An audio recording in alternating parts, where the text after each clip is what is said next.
What's up, everybody? Happy Monday. Hope all you had a great weekend. It's a beautiful Monday morning. Well, Monday afternoon. I know a lot of people don't like Mondays. I was kind of not a fan of Mondays either, but it's a good day. Um, Getting into this episode, Stefan is a sick son of a bitch. I'm gonna tell you that right now. I'm glad Steve, even though Steve is blind right now, he still blasted the hell out of Stefan, and I'm glad he did. Like, Stefan really thinks there's nothing wrong with what he's done. That's a problem right there. Like, if you can't take accountability for your actions. He took full advantage of a mentally unstable woman. You know what I'm saying? And he really does not see anything wrong with that. I was like, yo, what is wrong with this guy? Like, you really don't think there's nothing wrong with what you did? So he's sitting there, talking about how if Abigail was so good with Chad, how come she keep breaking down and stuff? Her breakdowns have nothing to do with Chad. Her initial breakdown, her mental breakdown, had to do with Ben the first time. This whole DID thing has to do with what happened with Andre.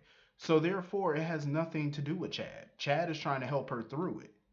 Stefan is so sick. Like, and when Steve was telling him that it's over between him and Abigail, he was sitting there smiling to himself and stuff, laughing. I'm like, yo, he needs therapy badly for this obsession that he has with Abby. Like, he really needs a ass whooping and a stint at a crazy house. Like, dude is nuts for thinking that him and Abby, like, he could get her alter to come back. Like, this dude really fell in love with an alter ego. Like, that's how sick he is. Like, I was hoping Steve would have just whooped his ass right there, blind or not. I would have took that cane that he walking around with, and I would have beat the shit out of him. Like, this dude is nuts. Like, he's insane. Um, I feel bad for Abigail. Let me tell you something. Marcy Miller, she is killing this storyline. She's rocking it. I feel like all the actors that are involved with this storyline, they're just killing it. You know what I'm saying?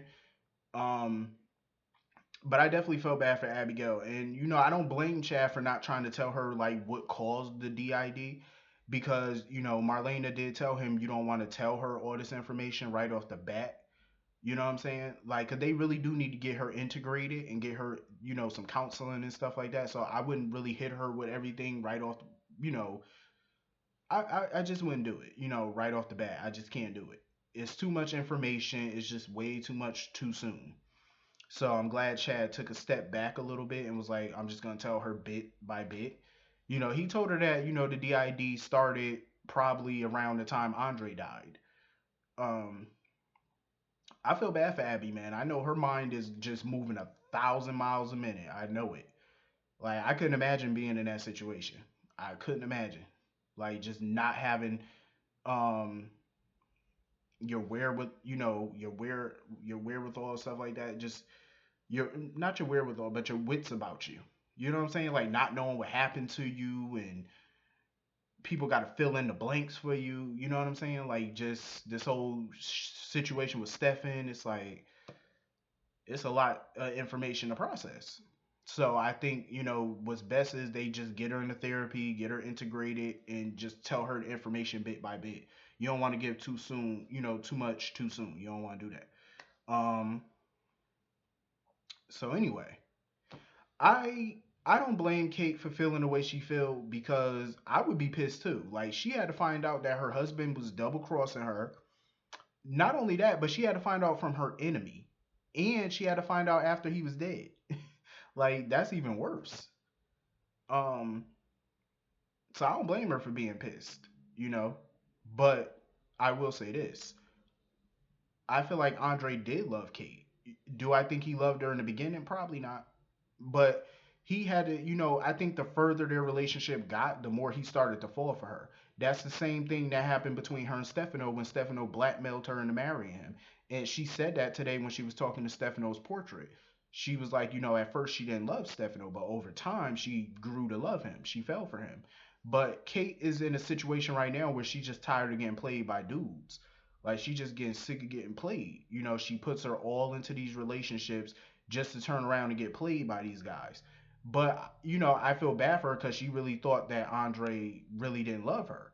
which I feel like it wasn't true. Like I said in the beginning, I think he didn't, but over time he fell for her. But I think with Andre, I don't think he was trying to do it, take her out as CEO. I don't think he was doing it as a personal thing. Everything he did was business related. Like for him, it was just business. It wasn't personal. His feelings towards Chad and Kate, I feel like he do love them. He did love Chad and Kate, but what he was doing for Demira, that was strictly business on his part, trying to take over and stuff like that. That was business. I mean, Stefano and them, they've done that shit all the time. To them, that's just business as usual. It's nothing personal against their family. That's just how they conduct business. They have to be on top. They have to be the boss. That's how they are. Andre has always wanted to lead that family. He always thought that he was the next in line to take over for Stefano. And when Stefan came in and Chad took over, before Stefan came in, Chad took over, he wasn't all that happy about it because he was the oldest brother. So he felt he should have took over. He always wanted to take over. Even when EJ was in line to take over, he was pissed. So he felt like this was his time to take control of the family business. And he was pissed because all these obstacles kept getting in his way. So, like I said, it was nothing personal on his part. It was just business for him. Um, but I'm glad, Kate at least could talk to Marlena about this. And Marlena told her, if you want to set up an appointment or whatever, like a little therapy session or something, we could do that. I think she did. I think she should, though, honestly. And she's sitting there threatening Vivian, talking about she gonna kill Vivian. I said, "Oh Lord!"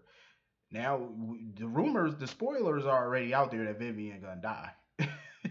And you got Kate saying she gonna kill her in front of Marlena. I'm like, Kate, even Marlena told her I wouldn't talk about killing. You know what I'm saying? Like, why would you say all of that? You just, because you about to make yourself a prime suspect. I would not be saying all that in public in front of a witness. Chillax. And it was so funny because when Vivian walked into the room and stuff, Kate looked at her. Kate was cool as a cucumber when she looked at her. I was like, "Yep, some shit is about to go down. You about to bang bang. Vivian is about to meet that untimely demise." I don't think Vivian gonna really die though, cause even though Vivian is annoying, it's like you can't kill all Vivian. Hell no, not permanently. You can't. Vivian is one of them characters. I like it because she's one of those characters that just comes to town, wreaks havoc, and then leave. Be gone for a few months to a year, maybe 2 years, and then when it's time to come back and raise hell, she comes back and raise hell and then leaves again. I like that because you need a person, a character like that. She's basically like the Helena Cassadine of days, basically. Helena did the same thing in Port Charles. Came in town, raised hell, and left. Arrive, raise hell, and leave. That's how you supposed to do. That's a good villain right there. But the difference is Vivian annoys the holy hell out of me. Like I'm just saying, like Vivian, I love Vivian, but she grates on my nerves. Like seriously, I could never take her as a full time character on this show ever. Never again. She like a 24-hour cup of coffee. I'm just saying, like she will get on your damn nerves. So anyway, Theresa and Chloe. I'm like, why are y'all still sitting here talking about Brady and Eve? Even Chloe told Theresa, she was like, "Can we worry about all this later and figure out how to get the hell out of here?" I said, "Thank you." Why are y'all, Chloe, I'm like, why are you so worried about this relationship? If you get out of this, you can go back to Salem and tell Brady what really happened. That way he may take you back. Because I do believe Brady still love Chloe. I mean, Theresa. See, I'm getting everybody with mixed up. I think he does still love Theresa. You know what I'm saying? He's pissed at her because of the way she left, because he doesn't know the truth. But I think once she explains it, he'll take her back. But you worried about the wrong thing at the wrong time. Right now, y'all need to focus on getting y'all asses up out that house and getting out of Mexico, because them cartels ain't nothing to play with. And Mateo and all them obviously ain't nothing to play with. So you might want to get on up out of there and stop worrying about Brady and Eve. I can understand Eve is sick of getting hurt and stuff like that, but we all know once Theresa comes back to town, Brady and Eve are probably not gonna get married anyway. And it was pretty messed up because Brady had a setback with the heart and stuff like that. He was clutching his chest. I was like, oh shit, Brady probably about to die. Even though I already know Brady ain't gonna die, but still. Um, I like I said, I just don't see Eve and Brady as a good relationship. I prefer him with Teresa, but he's definitely gonna be put in a situation once she come back. Like he gonna have to choose, and hopefully he makes the right choice and goes to Teresa because Eve and Brady are not where it's at right now. I'm just saying.